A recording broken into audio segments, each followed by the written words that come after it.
मैं अपने वालिदैन की लाडली बेटी थी। मेरे वालिद एक प्राइवेट इदारे में काम करते थे। उन्होंने मुझे बड़े ही प्यार से पाला था, किसी चीज की कमी ना थी। फिर वो दिन भी आ गया जिस रोज मेरी डोली ससुराल के घर के सहन में उतरी। उस वक्त मेरी उम्र 18 साल थी। वालिदैन ने मुझे एफए से आगे पढ़ने नहीं दिया क्योंकि मेरी मंगनी हो चुकी थी और लड़के वाले शादी जल्दी करना चाहते थे। पढ़ने का शौक मार दिया गया था और मैं कॉलेज से निकलकर ससुराल के घर आ गई थी। मेरा ससुराल और मेका मतवस्त दर्जे के घराने थे। खामद ने मुझे दिल से कबूल कर लिया था। अजवाजी जिंदगी अच्छी गुजरने लगी। पूरा एक साल हंसते खेलते गुजर गया। सास माओं की तरह, नंदे सकी बहनों की तरह प्यार करती थी। घर का कोई काम नहीं करने देती थी।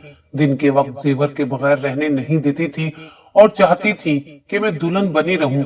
मेरा दुल्हा उनका अकलौता लड़का था, इसलिए वो मुझे उसकी लाडली दुल्हन समझती थी। मैं एक साल दुल्हन बनी रही। दूसरा साल शुरू हुआ तो मैंने महसूस किया कि सास मुझे बड़े गौर से देखती है। एक दिन एक उढेर उम्र औरत आई तो सास मुझे कमरे में ले गई और कहने लगी, ये हमारी दाई है, इस बेचारी का यही जरिए मुआश है। अब आई है तो और कुछ नहीं तो इससे पेट ही मिलवा लो। कुछ पैसे दे देना, बेचारी दुआ देगी। मुझे पेट मलवाने की जरूरत तो नहीं थी, लेकिन इसे भी मैंने सास का लाड और प्यार समझकर पलंग पर लेट गई। सास कमरे से निकल गई। दाई ने पहले तो मेरे पेट को टटोला, फिर पहलू से दबाना शुरू किया। नाव पर हाथ रखकर दबाया। इस तरह 10-15 मिनट तक पेट को मलकर उठ खड़ी हुई। वो कमरे के दरवाजे की तरफ गई तो मैं भी उठकर उसके पीछे दरवाजे तक आई। सास बावर्ची खाने में थी। दाई को शायद मालूम ना हुआ मैं पीछे खड़ी हूँ। उसने मेरी सास की तरफ सर हिलाया, जैसे इशारा किया हो कि नहीं। मैंने सास को देखा कि उसका चेहरा उदास हो गया और उसका सर झुक गया। मैं फौरन समझ गई कि मेरा पेट क्यों मलवाया गया है और दाई ने सर हिलाकर सास को क्या बताया है। मैंने दाई को पैसे दिए और अपने कमरे में आ गई। मैंने पहली बार महसूस किया कि एक साल गुजर गया है। मुझे तो अब तक माँ बन जाना चाहिए था, मगर दाई मेरी सास को मायूस कर गई थी। एक महीना और गुजरा तो दाई एक बार फिर मेरा पेट मलने आ गई। आज फिर जाते जाते सर के इशारे से मेरी सास को पहले से ज्यादा मायूस कर गई। दाई के इशारों ही इशारों में एक साल गुजर गया। तीसरा साल शुरू हुआ तो सास मुझे एक शाह साहब के पास ले गई। शाह साहब ने एक कागज पर उल्टी सीधी लकीरें डालकर कहा, एक लकीर जरा गड़बड़ कर रही है। अल्लाह ने चाहा तो ये भी अपनी जगह पर बहुत जल्द आ जाएगी। अगली जुमेरात को फिर आना। सास ने मेरे हाथ से 500 रुपए शाह साहब को दिलाए। अगली जुमेरात आई तो शाह साहब के 500 रुपए और खरे हो गए। मगर सास खुश ना हुई क्योंकि उनके शाह साहब ने फरमाया कि जिस रूह ने आना है वो अभी सितारों की गर्दिश में भटक रही है। आने में जरा देर लगेगी पर आ जाएगी। 2 महीने बाद गली में आवाज आई, फाल के जरिए अपना किस्मत का हाल जानिए। सास दौड़कर बाहर गई और फाल वाले को अंदर ले आई। मोहल्लों में रहने वालों को मालूम होगा कि किस्मत का हाल बताने वाले ऐसे वक्त गलियों में आकर रमल फाल दलील की सदा लगाते हैं। जब घरों के मर्द अपने काम काज पर निकल जाते हैं, घरों में औरतें होती हैं। ये उनकी जहनी मजबूरियों और नफ्सियात को अच्छी तरह समझते हैं। औरतों से ऐसी उस्तादी से बातें करते हैं जो बिल्कुल सच मालूम होती हैं। सास भी उन्हीं औरतों में से थी। सास ने मेरा हाथ ज्योतिषी के हाथ में देकर कहा, बाबा जी इसकी गोद कब हरी होगी। ज्योतिषी ने मेरे हाथ की लकीरें देखी, फिर एक किताब खोलकर मुझसे कहा, इन खानों में से एक खाने पर दाएं हाथ की शहादत की उंगली रखो। मैंने एक खाने पर उंगली रख दी।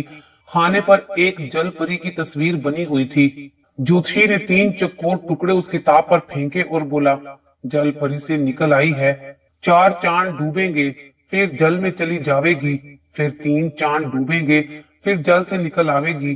चिंता ना कर बीबी, ठंडे दूध को फूके ना मार। जल परी जल में रहती है, ये बड़ी भागवान है, जल थल कर देगी। 500 रुपए बाबा की हथेली पर रख, बाबा कुछ और बताएगा। बाबे के मन में कभी कभी मौज आती है।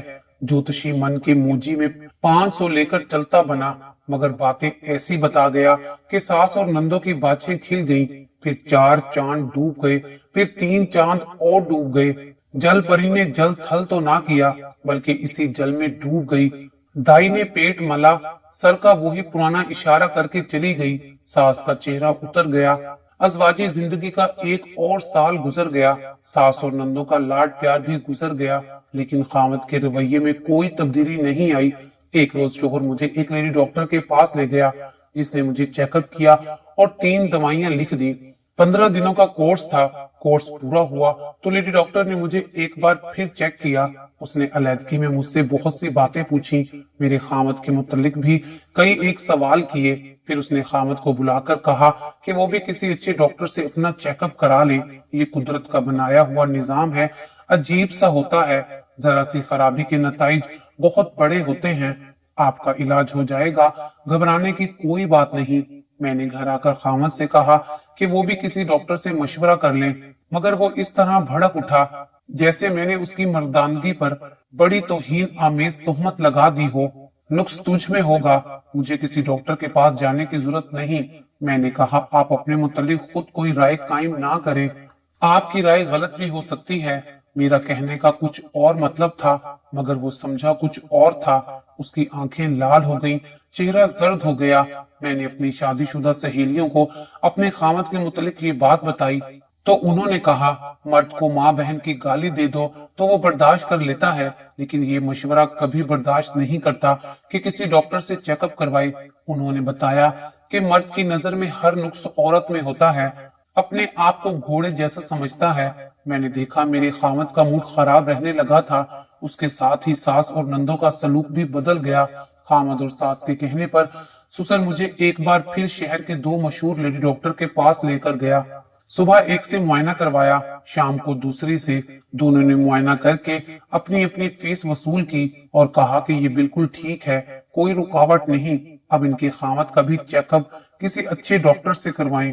मगर ससुर ने बेटे की वकालत करते हुए कहा, वो तो बिल्कुल ठीक ठाक है, उसे मुआयना करवाने की क्या जरूरत है। मैंने वापिस आकर खामद को बताया कि लेडी डॉक्टर आपके टेस्ट के लिए कह रही हैं।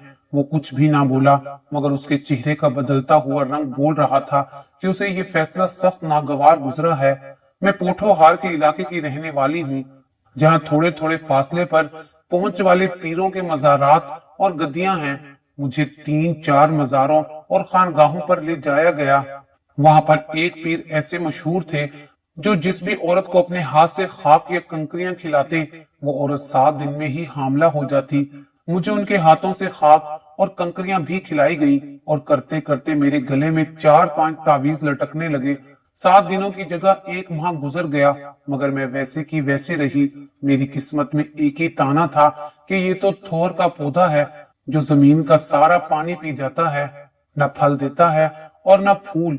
मुझ पर ऐसे ऐसे तीर बरसने लगे कि शादी की पहली रात और पहला साल एक हसीन ख्वाब की तरह याद रह गया। फिर मैंने उस ख्वाब को भी जहन से उतार दिया। मुझे दरो दीवार से नफरत होने लगी। खामद बेगाना हो गया, नंदे मुंह बसोरने लगी। सास मुझे इस तरह काम बताने लगी, तू हमारी और क्या उम्मीद पूरी करोगी, चलो झाड़ू लगाओ और बर्तन ही मांज दो। इस तरह की ना जाने कितनी दिल बर्दाश्ता बातें लगा लगा कर करने लगी। सबसे ज्यादा मुझे जिस चोट ने अदमोया किया वो ये थी कि मुझसे मेरी सहेलियां छूट गई। वो आती थी या मैं उनके पास चली जाती थी तो दिल का बोझ जरा हल्का हो जाता था, मगर सभी मुझसे दूर हटने लगी। सबको ये कहकर डरा दिया गया कि मुझ पर किसी चीज का साया है। मैं किसी पीर की बद्दुआ हूँ। जिस सुहागन पर मेरा साया पड़ेगा उसकी कोख भी सूख जाएगी।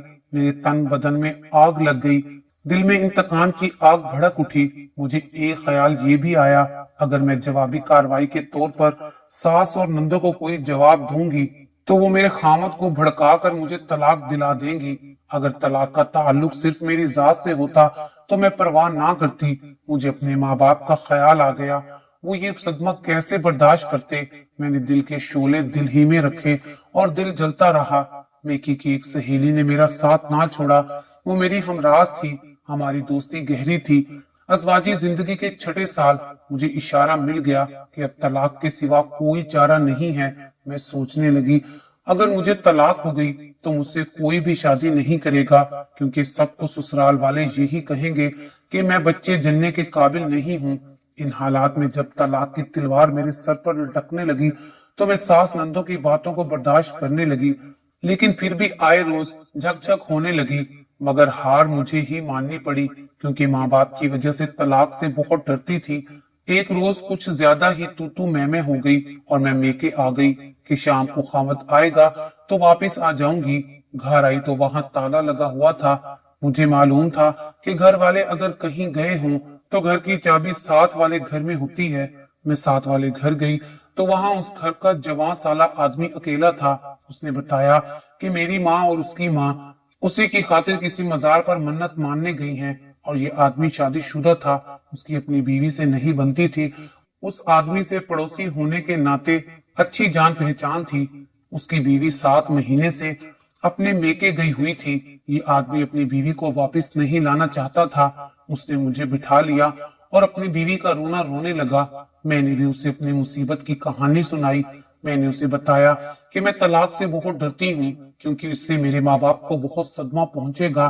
कभी तो खुदा मुझे एक बच्चा देगा तो सारा झगड़ा खत्म हो जाएगा। इस मसले पर बातें करते करते ये आदमी कुछ ज्यादा बेतकल्फी पर उतर आया।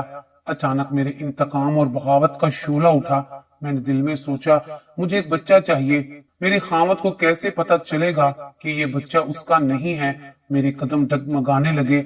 मेरी जज्बाती हालत मेरे काबू से बाहर हो गई। ऐन उसी वक्त उस आदमी ने मेरा हाथ अपने हाथों में लेकर कहा, तुम्हें बच्चा मिल जाएगा, बस तुम्हें मेरा साथ देना होगा। मैंने उसकी तरफ देखा। हमारी नजरें टकराई। मैंने उसकी मुस्कुराती आंखों में बच्चे की झलक देखी। मैंने अपना हाथ उससे ना छुड़वाया। वो उठा और उसने कमरे का दरवाजा बंद कर दिया कि अचानक मेरी गैरत बेदार हो गई। मेरा जिस्म इतनी जोर से कांपा जैसे किसी गैबी कुव्वत ने मुझे झंझोड़ कर कहा हो, आबरू की खातिर मुसलमान बेटियां जान पर खेल जाती हैं। तुम इतनी जल्दी हार गई। खुदा की जात से मायूस ना हो, होश में आओ। वो दरवाजा बंद करके मेरी तरफ आया और मैं उठ खड़ी हुई। मैंने उसे कहा, मुझे माफ कर देना, और मैं उससे चाबी लिए बगैर ही बाहर आ गई। मैंने गुनाह नहीं किया था, लेकिन गुनाह का इरादा जरूर कर लिया था। अब यही इरादा मुझे सांपों की तरह डस रहा था। गली में आई तो ऐसे घबराहट होने लगी जैसे दीवारें मुझ पर लानत भेज रही हों, जैसे पास से गुजरने वाले लोग मुझे नफरत से घूर रहे हों। मैं कोई ऐसी पनाह ढूंढने लगी जो मुझे गुनाह के इस एहसास से निजात दिला दे। मुझे अपनी हमराज सहेली याद आ गई। मैं बहुत तेज चलते हुए उसके घर पहुंची। मेरी सहेली मेरे दुख से वाकिफ थी। उसने जब मेरी तलाक के मुतालिक बात शुरू की तो मैंने उससे कहा, आज मेरे आंसू अपने सुहाग के गम में नहीं हैं, बल्कि किसी और वजह से बह रहे हैं। उसने पूछा तो मैं जरा ना झिझकी और उसे सारी बात बता दी। मैं अपने जमीर से उस गुनाह का बोझ उतार फेंकना चाहती थी, वो गुनाह जो मैंने किया ही नहीं था, सिर्फ सोचा था। मेरी सहेली सब सुनकर अफसुर्दा हो गई। मैं समझी वो मेरी ऐसी नाजेबा हरकत से नाराज होगी। मैंने उसका चेहरा अपने हाथों में लेकर कहा, मैं कसम खाती हूँ मैं वहां से भाग आई हूँ, कोई गुनाह नहीं किया। उसने कहा, यही तुमने गलती की है कि तुमने गुनाह नहीं किया। अब गुनाह ना करने की सजा भुगतो। तलाक लेकर माँ बाप के घर आ बैठो। कोई माँ का लाल ऐसा नहीं जो तुम्हें ब्याह कर ले जाएगा। तुम्हारी सास की तरह तुम्हें हर कोई कहेगा कि ये थोहर का पौधा है।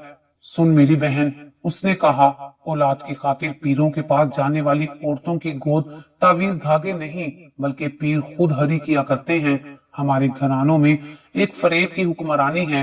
ये फरेब हम दूसरों को भी देते हैं और अपने आप को भी। तुम्हें अपनी आबरू इतनी प्यारी है तो तलाक ले लो और घर बैठो और बाकी उम्र इस घर में गुजार दो।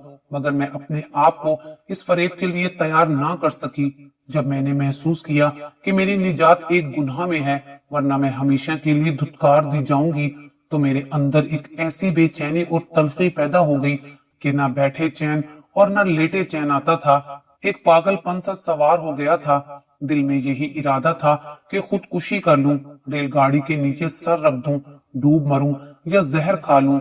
2-3 दिनों के बाद खामद ने मुझे साफ कह दिया कि अब वो दूसरी शादी करेगा। मैंने उसकी मन्नत समाजत की, मोहब्बत के वास्ते दिए। फिर मैंने अपने आप को यहाँ तक गिरा लिया कि उसके पांव पर सर रख दिया, लेकिन वो पत्थर बन चुका था। फिर भी मेरी मिन्नत समाजत और वास्तों ने उसे थोड़ा नरम कर दिया।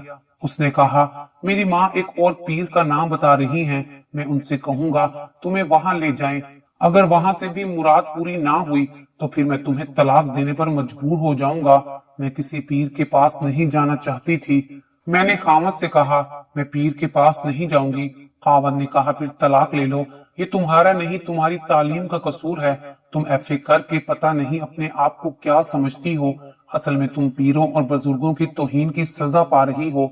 मैं तो भूल ही चुकी थी कि मैं भी तालीम याफ्ता हूँ। खावत ने याद दिलाया तो उसके साथ मुझे भी याद आया कि मैंने तो कुरान पाक भी पढ़ा हुआ है। उस मुकद्दस किताब को मैं खुदा का पैगाम माना करती हूँ। कुरान का जहन में आते ही जैसे मेरी आंखों के सामने एक रोशनी चमकी। मुझे अकल ने राह दिखाई। मैंने खामद से फौरन कहा, मैं उस पीर के पास जरूर जाऊंगी। 2-3 दिनों के बाद मैं अपनी सास के साथ रेलगाड़ी से उस स्टेशन पर उतरी जिसके करीब उस पीर का आस्थाना था। स्टेशन से पैदल ही पीर के आस्थाने पर पहुंचे। जनाब पीर साहब मुरीदों की महफिल में बैठे हुए थे। मुझे देखकर उन पर वज्जत तारी हो गया। सास ने आगे होकर उसके पांव छुए, फिर मुझे भी आगे करके उसके पांव छूने को कहा। सास अपनी मुराद सुनाने ही लगी थी कि पीछे से एक आदमी ने मेरी सास से कहा, यहाँ नहीं, इस वक्त हजूर किसी और हालत में हैं, लड़की को अंदर भेज दो, हजूर मुरादे वहीं सुनते हैं। उसके साथ ही उस आदमी ने मेरे कंधे पर हाथ रखकर एक दरवाजे की तरफ इशारा किया और कहा, लड़की उधर अंदर चली जा, तुझ पर करम हो जाएगा। इस आस्थाने से कोई खाली हाथ नहीं गया। मेरा जिस्म बड़ी जोर से कप कपाया। सास ने मुझे उठा दिया और धीमी आवाज में कहा, जा अंदर चली जा, हजूर आए तो उनके पांव छूकर बात करना। वो जो अमल करने को कहें वो ध्यान से और दिल से करना। ये तुम्हारे पास भी और हमारे पास भी आखिरी मौका है। मैं चुपचाप अंदर चली गई। अंदर पलंग बिछा हुआ था, उस पर कीमती तकिए और पलंग पोश था। कमरा काफी सजा हुआ था। जल्दी पीर अंदर आ गया और दरवाजा बंद कर दिया। पीर की सेहत काबिले रश्क थी, चेहरा खूबसूरत और लाल सुर्ख था, जिस्म तवाना। उस शख्स के चेहरे और जिस्म में बड़ी कशिश थी। उसने आते ही मखमूर आवाज में कहा, बच्चा नहीं होता, और खुद ही जवाब दे दिया, हो जाएगा। उसने मुझे पलंग पर लेट जाने को कहा। मैंने खड़े खड़े जवाब दिया, मुझे तावीज चाहिए, मैं यहाँ लेटने के लिए नहीं आई। वो हंस पड़ा। अगर शैतान मेरे सामने हंसे तो कसम खाकर कहूंगी कि शैतान इस पीर की तरह ही हंसता है। वो मेरे करीब आया, कहने लगा, तावीज भी दूंगा और बच्चा भी दूंगा। उसने एक बाजू मेरी कमर के गिर्द लपेट कर मुझे पलंग पर गिरा दिया। वो एक खूबसूरत भैंसा था। उसे देखकर मैं समझ गई कि जाहिल औरतें क्यों इसकी मुरीदनियां हैं। वो मुझे भी उन्हीं औरतों में से समझ रहा था। उसके मुंह से सख्त बदबू आ रही थी। मुझे नहीं मालूम ये बदबू किस चीज की थी, बस लगता था जैसे नशे में हो। मुझे पलंग पर गिरा कर वो पलंग पर चढ़ आया। मैं उछलकर पलंग से उठी और उससे 3-4 कदम दूर हटाई। उसने प्यार से मुझे अपने पास बुलाया। उसने कहा, मैं तुझे ऐसा तावीज दूंगा। फिर मालूम नहीं वो तावीज की कौन सी करामात बयान करने लगा। मैंने उसे बोलने ना दिया और गुस्से से कहा, मैं थूकती हूँ तेरी सूरत और तेरे तावीजों पर। मैं अब अपना तावीज आजमाऊंगी। मैं गुमराह हो गई थी जो तुम्हारे पास आई। उसने जोर से कहका लगाया और कहा, पागल लड़की, और साथ ही पलंग से उठने लगा। मैं तेजी से कमरे से निकली और मुरीदों के बीच से तेज तेज चलते हुए आस्थाने से बाहर आ गई। मुझे देखकर मेरी सास भी बाहर आ गई और पूछने लगी, हजूर ने क्या कहा है? मैंने उसे कोई जवाब नहीं दिया। मेरे होंठ सिल गए, जुबान में बोलने की ताकत ना रही। मैं शायद खुद भी वो ना रही थी जो उस गुनाह खाने में दाखिल होने से पहले थी। सास कुछ न कुछ बोलती रही लेकिन मैं चुप रही। शाम के वक्त हम घर पहुंची तो मैंने सास से कहा, मैं अपने मेके जा रही हूँ और मैं अपनी माँ के घर आ गई। मेरी माँ मुझे देखकर परेशान हो गई। मैंने उसे तसल्ली दी कि अल्लाह करम करेगा, जो होगा इंशाअल्लाह बेहतर होगा। मैं रात माँ के घर रही। आधी रात का वक्त था। मैं उस वक्त तक सो नहीं सकी थी। दिमाग में अजीब अजीब ख्याल आ रहे थे।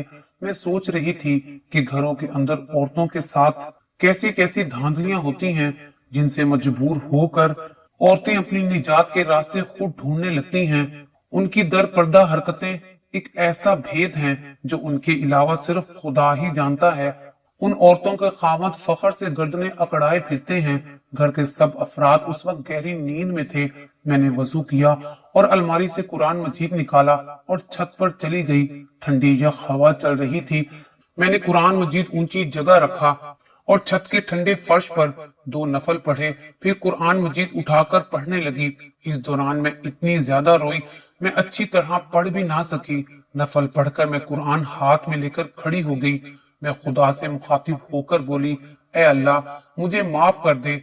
अगर तेरी जात का वजूद है, अगर तेरी किताब बरहक है, तो मुझे अपना आप दिखा, मुझे अपनी किताब का करिश्मा दिखा, वरना मैं इस किताब को लफ्जों का पलंदा समझूंगी और सारी उम्र तेरा नाम नहीं लूंगी।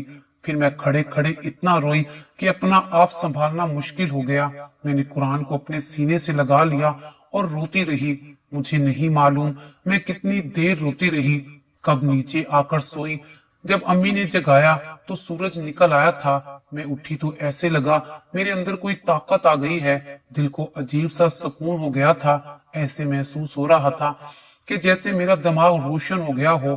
कल तक तलाक का जो खौफ मेरी रग रग में उतरा हुआ था, उस खौफ का असर भी दिल से जायल हो चुका था। मैंने खामद के नाम खत लिखा, जिसमें लिखा कि मुझे फौरन तलाक चाहिए, पूरा हक महर वसूल करूंगी, माहवार खर्चा तुम्हें माफ करती हूँ, क्योंकि मैं तुम्हारी मोहताज नहीं रहना चाहती। अब तुम्हारे घर नहीं आऊंगी। मेरी जो चीजें तुम्हारे घर हैं भेज दो तो अच्छा है, वरना अपनी दूसरी बीवी को दे देना। भाई स्कूल से आया तो मैंने खत उसे देकर कहा कि मेरे ससुराल वालों के घर दे आओ।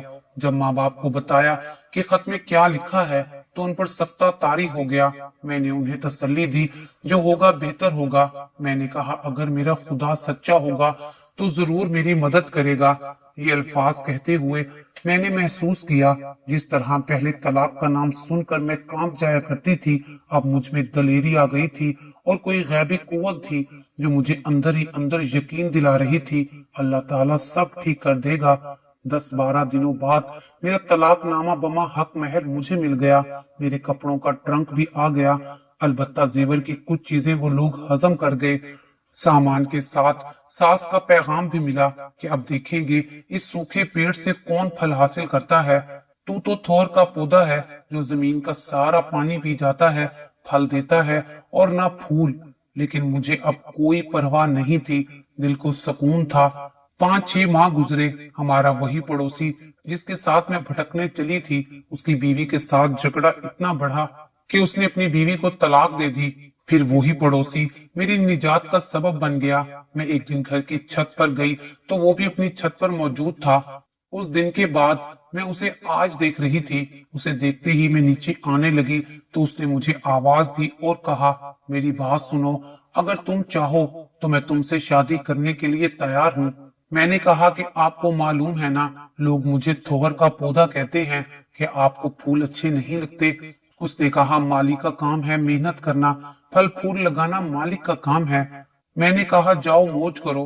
उसने कहा, अकेले अकेले क्या खाक मौज होगी।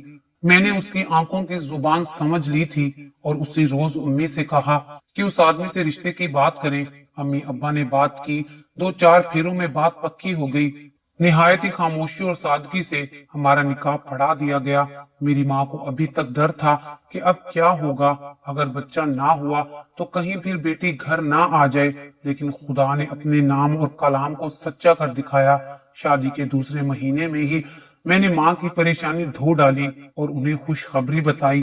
फिर खुदा ने मुझे बेटे की नेमत से नवाजा। जो पीर औरतों को औलाद अता करता था, वो एक रोज अपने कुछ मुरीदों के साथ एक बस में सफर कर रहा था। बस बेकाबू होकर सड़क से हट गई और इसी रफ्तार से जाकर एक मजबूत दरख्त में टकरा गई। उसमें 26 सवारियां मर गईं, जिनमें वही पीर और उसके मुरीद भी थे। लोग बताते हैं कि टक्कर इतनी शदीद थी कि बस का इंजन अंदर तक बस में धंस गया था।